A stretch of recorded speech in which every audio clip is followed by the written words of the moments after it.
What's up, gardeners? Hi, Internet. Hi, friends. Internet gardening friends. Hey, guys. Hey, guys. We're live for the second time with Verdant North. This is Dan Hudson. I'm Caroline Hallstrom. We're real good with plants, and we want to share that with you online.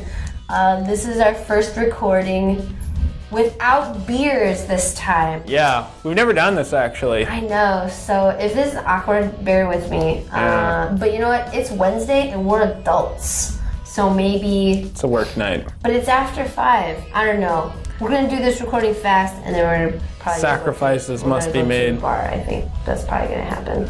But drink responsibly, and if you're underage, don't do it. PSA. The more you know. I think that's a good intro. I think that segues right into Is everybody excited to talk questions. about gardening now that I've lectured you on life? Oh man, so we have some questions to address that I will pull up here. Yeah. But first of all, Dan, how's your community garden plot? You know what? It's going wild. It's going crazy. It's going really well. I'm really glad that I put down mulch. Okay. Because I haven't had to water. It's been raining about once a week-ish. And because I mulched, it's about all they need. Because the mulch retains that moisture in the soil. It doesn't evaporate during the day. It has been pretty moist. I haven't had to water too much either. The garden's kind of on cruise control right now, which is really nice. So I just go outside and I'm like, oh, look, a zucchini. Like, I'll take that. Nice. It's like this long. What kind of stuff are you harvesting and eating right now? Loads of tomatoes. Whoops. Can I say that? Is that all right? Okay, we can. Loads Today's of your tomatoes. live video. You shit the bed. Ew. Anyway, I've got loads of tomatoes. But I've also been pulling some beets. Beets. Beets are looking good. Beet loads. Yeah, beet loads of beets. I think that's mostly it. Just kale. Kale. Always all the kale. Always That's the kale. thing. Like, I see how expensive kale is at the stores, and I'm like, you can grow that all year. Yeah. Like, a plant is plenty of kale for you for your whole life. With no effort. With no effort. You put it in, doesn't it does care. everything. You don't even, Yeah. like, sometimes you water it, sometimes you don't. Sometimes not. And mine is doesn't like, care. mine is like probably this tall now. Whoa. For reference, that's this much. Armpit hair to fingernail length. Not in the kale. I have yet to hear of armpit hair kale. I just meant like from this part of my body to this part of my body. Yeah, that's about right. Yeah. I grew Laciento and curly green. What did you grow? I grew dwarf curly. They're about that big. That's cute. Yeah, they kind of. Wagga. Yeah. I feel like my peas are just about done and my beans are sad. But I'm about to get a shitload of cucumbers. I'm about to get a delicata squash. That's fancy. Foodies, delicata squash. You know you want some. Sounds you know pretty you good. do. Think about it. So good. I know it's been in Food Magazine, and you're like, man, where can I get my hands on that? And the answer is Cub Foods? No, no, no. Maybe, but no. Maybe. But maybe. But yes, out of your yard. So you should grow it yourself. It looks good too. Yeah? And I have zucchinis in yellow, light green, and dark green. So my stir fry is fresh to death. It looks so good. Sounds pretty good. You know, one of the problems that I ran into with cucumbers this year was that we planted too many. Okay. So if you've never grown cucumber before, stop at about 2 or 3. There's no way that you need more than 3 cucumber plants. We put in 8 and we were bummed because we wanted to put in 16. Oh yeah? But out of those 8, I think we got like 30 cucumbers or something. Oh my gosh. In like the last month. It's mind blowing. So you end up with like armloads of cucumbers, then you put them on your counter and you're like, I'll get to them later. No, you won't. They'll go But you squishy. won't. Yeah, you're gonna come back and they're all gonna suck. Start out with like 2 cucumber plants, and then each time you get a cucumber, you'll be like happy about it. It won't be like a chore. Little word to the wise there. Beard pro tip from the cucumber man himself. Yeah. Danny Pooh Hudson. I'm growing. What kinds of cucumbers are you growing this year? Because I have 3 different kinds of cucumbers. I've got just one. It's Japanese climbing cucumber. Japanese kind of. What makes it Japanese? No idea. The name? The name on the package. Yeah. And that's how you know. So filing and labeling is important, kids. I'm growing English cucumbers, which are like the long ones that kind of look like they got lines the long way. Do they on stay them. like kind of skinny? Kind of skinny and not good. a lot of seeds inside of them, so they're called burpless. In theory, they make you not burp as much as regular cucumbers. I didn't know that was a problem because I'm burp all the always time, burping. too. anyway, Yeah, exactly. So Yeah. it's just I wouldn't notice. A lot of carbonated beverages. it just happens. You know, that's what you said about the English cucumbers, though, how they grow skinny, they don't get fat. That's fantastic because some of my cucumbers, if you leave them on the vine too long, Oh yeah. they get really big and they lose their flavor and the seeds get big and they just like... Yep. They turn you into don't a wanna eat 'em. marrow. That's what Yeah. British people call it when your zucchini or your cucumber gets so big you can't eat it. They call it a marrow. I don't know why. Don't ask me. I'm from South Dakota. So What's the other cucumber you're growing, though? I'm growing these yellow globe cucumbers that are like kind of baseball size, those. and they're yellow, and they're great. They're called lemon cucumbers or lemon boys, but they don't taste lemony. They just taste like cucumber. But it's kind of a perfect personal size. Like if I want to make a snack and I'm gonna slice up a cucumber, lay it out, and salt. Maybe some pepper, maybe some olive oil. I do this to cucumbers too if I just want a snack. Or not just cucumbers, tomatoes. Words. So I'll slice up a bunch of cucumbers, I'll slice up a bunch of tomatoes, throw salt and pepper on everything. If I'm feeling fancy, I'll drizzle some nice olive oil or some balsamic vinegar on it and just chow down. And it's so good. It's perfect. The last one I'm growing is an itty bitty cucumber called a cukenut or a mouse melon. I got some seeds from a farmer named Taya at Growing Lots, an urban farm here in Minneapolis. And they're these cool, they're like grape-sized little cucumbers. So they look like a grape if a grape looked like a watermelon. Like they look like little tiny watermelons that are grape size, but they taste like cucumbers and they're just a little bit sour, just little sour gherkins, and they're awesome. So Sounds super cool. I want so many of those because I want to be able to just eat them like candy because they're so tasty. So those are about to peak, and then my tomatoes are just coming in right now. Like I've got little cherry tomatoes that are ripe right now, but I don't have any like big beefy guys that are ripe right now. Yeah. So lots of kale, lots of Swiss chard, lots of herbs, lots of Herbs are key. lots of plants. Cilantro, basil, Thai Yeah. basil. Yeah. Yeah. How's your Thai basil? Great. Great. Awesome. Yeah. My sweet basil's awesome. At this time, you still have a little time to get like one last little crop in if you want to grow lettuces, microgreens, smaller radishes. What else? Kale. You could probably start kale and still get some It in. would be smaller plants, I'm but pretty it's sure still they grow. nonetheless. They grow into frost, right? Probably after all the way frost. through frost. Yeah. First couple of frosts are no big deal. I've heard turnips that you can get a quick turnaround. I haven't tried it myself. It's 2017. They eat Nobody turnips. They eat eats turnips. rutabagas. They wish that I said rutabagas, that you could still get a rutabaga crop in. They wish. They wish you know who you are. You know. They love the rutabaga, Whatever. but Okay. you can't. It's too late. Let's answer some internet questions, friends. Yeah. Okay, question number 1. What are some foolproof things that I can grow for color? Excellent question. Very good question. Question asker, do you mean foliage or do you mean flowers? I'm gonna guess flowers. I'm gonna comment on foliage, so you go ahead and All right, flower it up. let's flower away here. So when you say foolproof, what I'm thinking of is like, I'm thinking native perennials. Because native perennials are going to come back every year. They're going to be strong enough that, they'll survive a drought.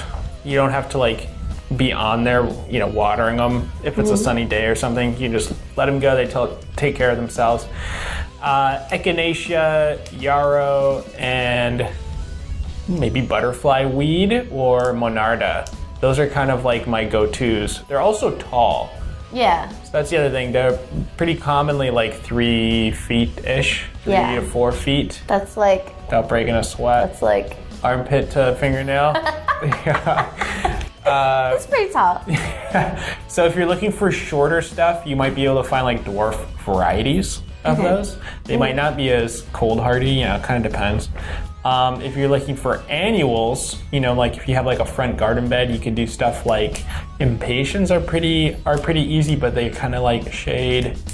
Cosmos. Oh, you mentioned marigold before. Marigold, zinnias. Those are great like sunspot flowers. They are. But I agree. A lot of annuals, those are plants that want to bloom all summer long. Gonna give you a lot of color. Yeah, because their whole purpose is like, I have to hurry up and make babies and die. So they want to have a flower, produce seeds, and be done all in one season. So that's why they bloom hard. And a lot of stuff you don't even have to deadhead anymore. But when we say deadhead, that's when like the flower's looking brown and crispy, you just cut that thing off. And that'll help you to have more color through the season too. I think as far as Vinca is the last thing that's coming to mind. Vinca, also known as Madagascar periwinkle. Whoa. I believe. Sometimes people just call it periwinkle. They have like a little pinwheel kind of twist on the petals. Yeah, but is that like you drive past and you see a ton of color? Yeah. Yeah. I think so. I mean, they're not gonna grow very tall. Okay. They're kind of something that you would have in like a front bed, and you just have like a buttload of it. Anyway. I've seen some vincas grown as annuals, and I've seen some perennial vincas around here that is a ground cover. Yeah. So if you have the bedding vincas, those come in a variety of colors, and I have heard of people asking for those for their little pots and planters and stuff like that. Yeah. There's a ground cover that you could throw in a shady spot that makes little tiny pinwheel flowers that are mostly kind of a blue color. And I want them, but I wouldn't say that they're a color statement, so look for those bedding vincas for sure. Yeah, the bedding vincas, the other thing that's cool is they're very dark green foliage, so they'll be like really dark green and then a really bright blue flower or something. Pops right out. That's cool. I have fallen in love with foliage colors this year.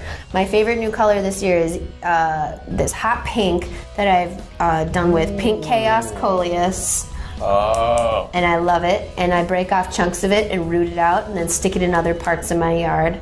It's an annual, so it's gonna die, but sometimes you can save some coleus cuttings inside and treat them like a house plant and take cuttings from them and get started next year. I did that with some, a variety of coleus called henna, which is like light green on top and maroon on the bottom with some cool edges to the foliage.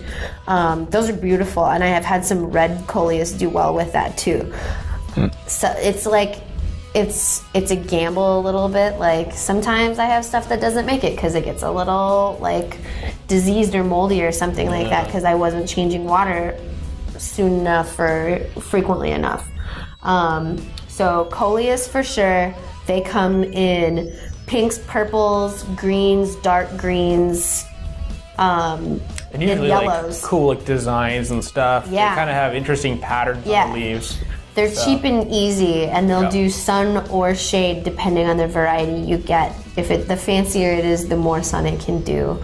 I've been a big fan of irisine or bloodleaf. It comes in super purple or super hot pink. So I have hot pink foliage going on in multiple spots in my yard, which is cool. I love it.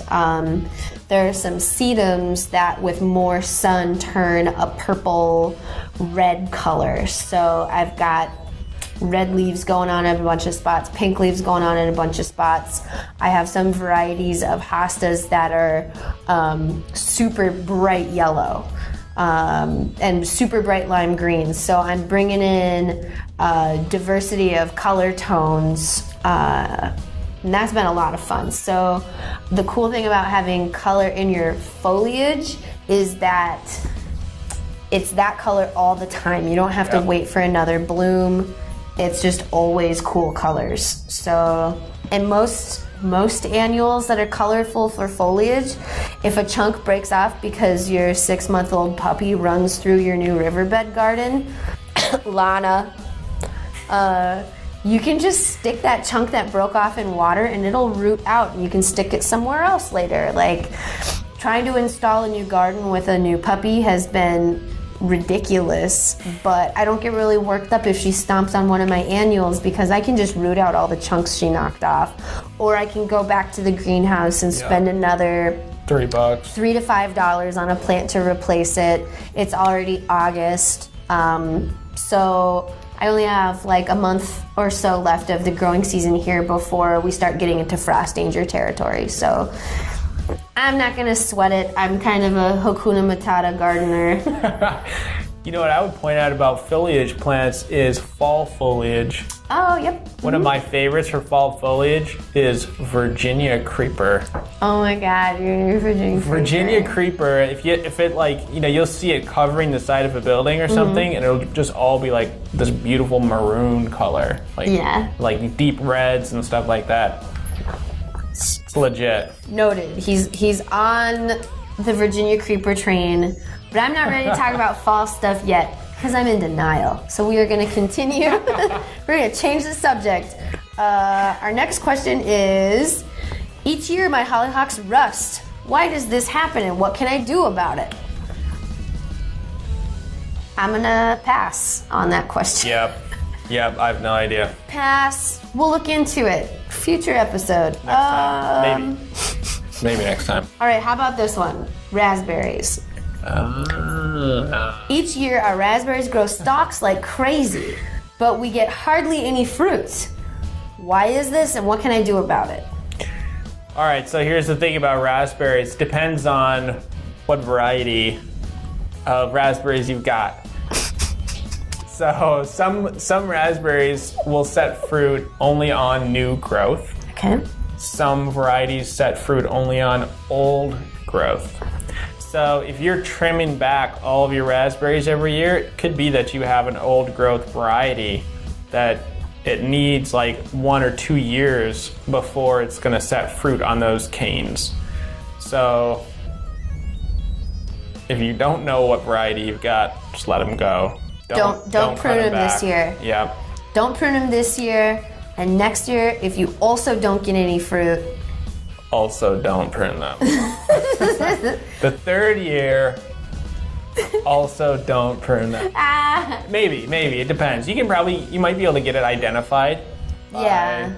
Like the leaf shape and stuff like that. But if you can't and you're really jonesing for raspberries, pull them out and buy some new ones. Yeah, I'm gonna say evaluate that spot for your amount of light that you get. Yeah. Maybe you're not getting enough light because for plants to keep producing flowers, depending on the plant, a lot of them need sunshine for the energy to make the flowers and the energy to make the fruit. So if you're not getting enough sunshine and you're cutting your plants down every year, that's gonna make it really hard for you to pinpoint your problems. Yeah. That's pretty key, the sun. Like full sun on the raspberries. All the sun, and don't baby them. Raspberries like abuse. They like an abusive relationship. So you need to go out there and tell them how much they owe you, how worthless they are to you. You need to tell them that they need to pull their weight, or you're gonna throw them to the wolves. Pull their weight. Pull them right out. Let's see. One more question. One more? Unless you out there in internet land have more questions for us, feel free. We're live. Let us know. We are still alive. Our camera guy is really paying attention. We're not. So this question is, I've read articles about some plants that should not be planted next to each other because they inhibit each other's growth. is this just superstitious voodoo, or is this something I should actually avoid? I think that's a decent question. There's so much junk info about companion planting or crops to avoid next to each other, and it's really confusing. Yeah, that's really confusing. Yeah. It's not that like magical or romantic. It's more, do you have the right condition for the crop you're growing? What are other plants that like those conditions? And are they spaced enough so that everyone's getting the right amount of sunlight, water, and nutrition? Spacing is key. Spacing is key. It's not about like, oh, carrots and tomatoes. No, that's bunk. Yeah. Whoever wrote that book made a lot of money. Good for them. Not successful for me or most people. I want to on the on the Three Sisters corn, beans, and squash thing real quick. Okay. That's just hocus pocus. That does not work. It's hooey, I tell you. That's hooey. It sounds cool. I'll admit that it sounds cool. Magical. It sounds like this great combo. Send me pictures if yours works, because that's not how things. Bogus. If you plant them all at the same time, their growth rates are not at the same rate for your corn to already be tall enough for beans to climb up. It's not going to happen. And squash crowds everything out so that nothing gets any sunlight and takes all the nutrients. So you know what? I will say it's true that, because a lot of people bring this up, that beans are legumes and so they fix nitrogen in the soil. Yeah, that's true, but one or two bean plants ain't going to do enough to replace what that squash, and especially what that corn is pulling out of the soil. Squash and corn are piggies. Like, they're hogs. Feeders. They want nutrient hogs. They want to eat all the poop. They want to eat all the nitrogen. Yeah. And your poor little bean plants are just gonna like peter out. Yeah. So there's that. And plus, you get one ear of corn off a corn plant. Is that right? Maybe two. It depends on the variety. Why bother? That's what I know. That's I don't grow corn anymore only because it takes so much out of my soil. It takes all summer, and sometimes it doesn't work out, and I get like baby ears of corn with a lot of labor. I live in corn country. Here we are. You see this? This was a cornfield 5 years ago. That's not true. I made that up. But in Minnesota, we are not hurting for corn. There's delicious sweet corn I can buy off the side of the road. It's not worth the hassle. I'm going to throw one more topic out there. I'm going to surprise Dan with one more topic. I had a friend I believe she's in Nebraska. My friend Kelly was talking about how she has squash vine borers and like what should she do if she has squash vine borers on her zucchini plants. And my answer was, you have two options. Option one is to try and fight it, where you're going to look for eggs all over the leaves and try and take them off with duct tape. You're gonna try and take off any affected stems. You're gonna try and look for any holes, and you can try and cut the stems and find the grubs and take them out. You can try and use insecticidal soaps with neem oil. Mm-hmm. But zucchinis are so cheap, and all of the time and effort and money you're going to put into trying to save a plant from a squash vine borer infestation, go to the farmer's market. Buy some great zucchinis at the perfect size, nothing way too big and hard or anything. Like, get something delicious. Don't try and stop a problem that is so difficult to stop. That's my vote. Yeah, I think I would agree, and something that people oftentimes just don't think about, it's very intuitive, but we just don't think about, is that there's kind of a balance and sort of like trade-offs to basically every aspect of gardening or like lawn maintenance even. It's like, well, how much effort are you willing to expend, and how much does this matter to you? Like, are 3 zucchinis really worth it for like $30 spent in like pest control, many hours of labor, that kind of thing? Like, for $30 you could buy all the zucchinis you want to eat all summer, because nobody wants to eat 500 zucchinis. If they're free, like if you get the seeds and they're like $2 or something for a seed packet, they come up on their own. All you have to do is water them, and you get a shitload of zucchinis. All right, great. Sweet. That balance works out. The trade-offs are good. But you have squash vine borers this year. Okay, acknowledged. Whether you decide to fight them or not, next year you can't plant zucchinis right there again. Yeah. Maybe next year even skip zucchinis if you have a really small garden. Take a year because off. there is part of the squash vine borer life cycle that's in your ground, in the dirt. There's a lot of places that will grow their zucchinis under row covers, which prevents the adults from laying eggs on your plants. But if you just planted them in a spot that already has the underground life cycle stage of that insect, they're just going to pop out from below. Yeah. So rotate your crops, mix it up a little, and it's okay to take years off from different plants. I have a next door neighbor that keeps sticking her damn tomato plant in the same place, and it gets blight every year, and it blows right into my yard. And I tried to explain this, but I don't think she cares. So maybe I just need to build a 10-foot wall between me and her. I don't know. But I really like the black raspberries that grow through the fence. So trade-off. Dan, you were talking a little bit about tomato pruning. Oh, yeah. So maybe we can talk a little bit about tomato hygiene tied into our crop rotation thing. So it's important to rotate your crops, not just because of pests, but because of diseases. Yeah. There are several diseases that can live in your soil that affect tomatoes. So it's important for you to not plant tomatoes in the same place more than like 2 years in a row. Yeah. Because at that point, you're just gonna quit getting a decent harvest out of anything. You won't have very good yield. You'll be fighting funguses. You'll be fighting bacterias.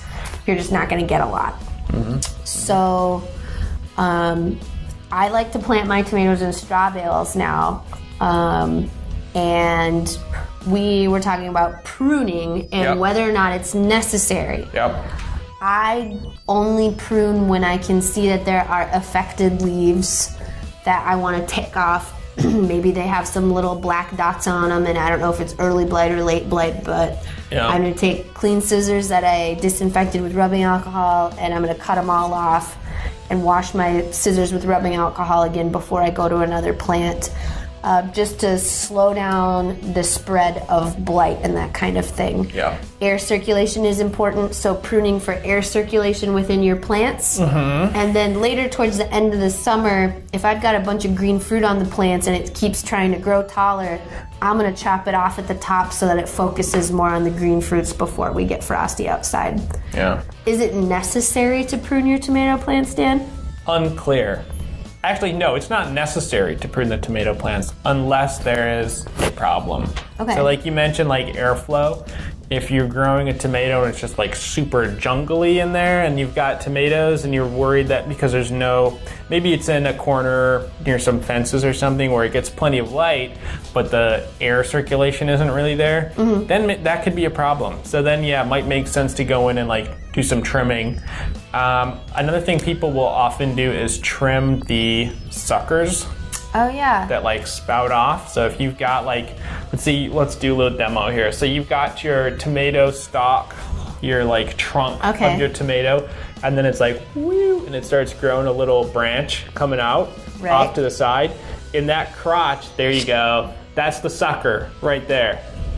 And those typically won't set fruit, or if they do, like it's not gonna be very much. Right. And you're just kind of crowding the rest of it off. Okay. Crowding things out. Go ahead and trim those suckers. That's kind of the tomato pruning. Don't be a sucker. Scheme. Grow tomatoes. Yeah. Smart. But it's also unclear. And so the reason you prune those suckers is because they grow really big, but they're not giving you much. So you would trim those out in hopes that the tomato plant is going to save its resources for, instead of growing a big stalk, it's going to put its resources into the tomatoes. As of yet, I don't believe there is scientific evidence one way or the other whether that actually helps the tomatoes or if it does nothing.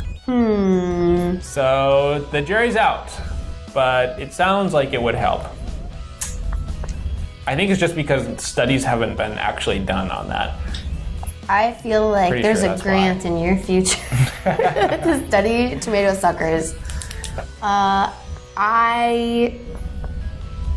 you a pruner?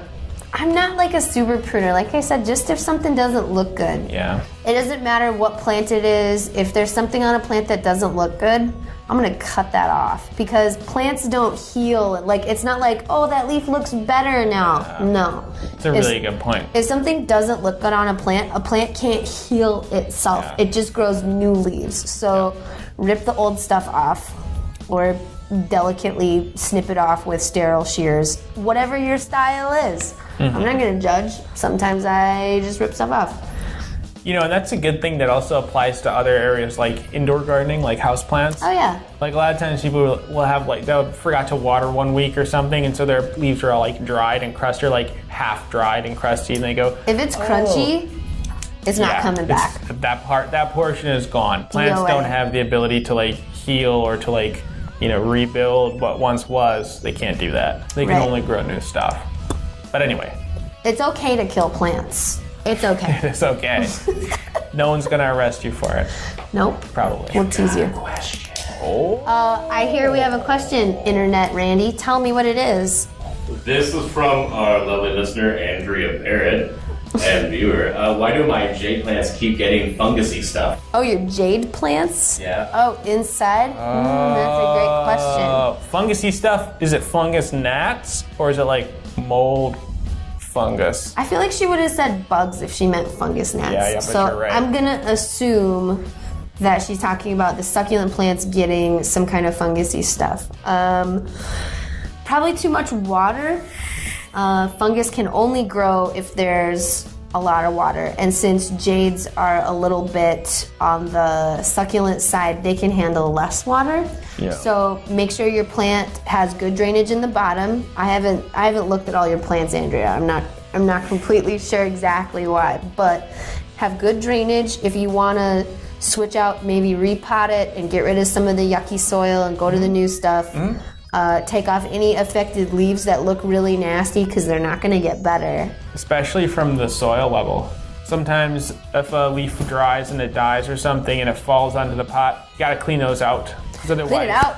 Otherwise those are going to rot and stuff like that. They're going to decompose, which includes fungus. Yeah. So if you are still getting fungus after you have good drainage and you know that you're not overwatering and maybe you've tried replacing your soil, start fresh. Jade plants are cheap.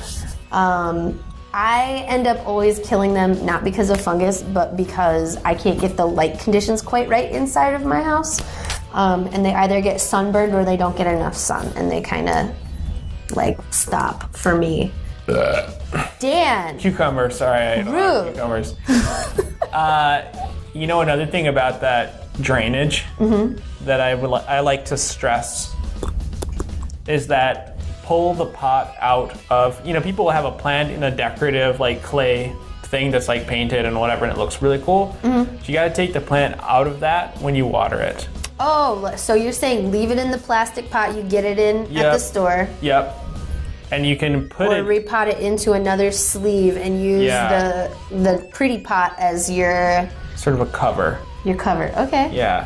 'Cause you got, when you take it out to water it, you want the water to be able to like run through and out the bottom, and not, and you know, if you leave it in that clay thing, yeah, you can let it run out the bottom, but then it's still in there. Okay. You know, it's still like waterlogged in the last. Unless like, the clay inch or pot has something. soil. Unless it has or holes or whatever. drainage Yeah. holes. Yeah.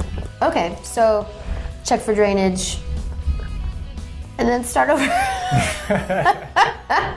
There's a lot of different kinds of jade out there, and they, like, do you know what the light requirements are for No jade? idea. I think No it's idea. bright but indirect light, but they do want a lot of light. Yeah, that kind of sounds like pothos. Yeah. Am I saying that right? It's a plant that like everybody has in their house, Yeah. but they don't know what it's called. I think it's also called, is money plant? I think it's called a lot same of those thing? things. I know it as pathos as well. Yeah. So yeah, I feel like that's our best houseplant advice right there. I'm gonna plug a podcast that's not mine. I've been listening to the On the Ledge podcast with Jane Perrone. She's this charming Brit lady, and it's a great podcast. And we can even write to her and ask her, because she's crazy about houseplants. And I'm like, I like your enthusiasm. I also like your podcast and your music. So sweet. Good deal. Yeah. Yeah, we would love more questions from everybody out there in the internet world. Yeah. So you can write to us on our Facebook page. You can write to us at the Verdant North Team. Is it the Verdant North Team? Just Verdant North Team. No, the. I do that every time. It's part of my Just shtick, Verdant I guess. North. It'll show in the graphic. Just Verdant North Team.